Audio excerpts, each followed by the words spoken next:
উপমার বাবা মা কেউ নেই, থাকে তার নারীর কাছে। তো উপমার বিয়ে শাদী করার জন্য ইউটিউবে এসেছেন। উপমা চাচ্ছে ভালো একটা জীবনসঙ্গী, যে তাকে ভালোবেসে আপন করে নিতে পারবে। সে মানুষটি যেমনই হোক বিয়ে শাদী করতে রাজি আছে। উপমা চিকন চাকন সেলিম দেখতে। তো উপমা চাচ্ছে যদি কোনো বিবাহিত বা দ্বিতীয় ঘরের কোনো স্ত্রীও তার হতে হয় তাহলে উপমা রাজি আছে।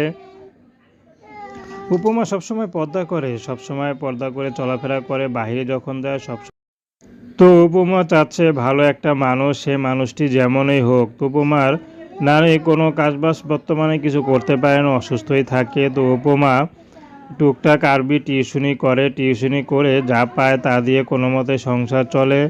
আরবি বাচ্চাদের পড়ায়, ছোটোখাটো বাচ্চাদের পড়িয়ে যা পায় তা দিয়ে কোনো মতে চলে। কিন্তু উপমা এটা এইভাবে চলা জীবন চলে না। তো উপমা চাচ্ছে ভালো একটা জীবনসঙ্গী, সে মানুষটি যেমনই হোক বিবাহিত, তাতে কোনো সমস্যা নেই।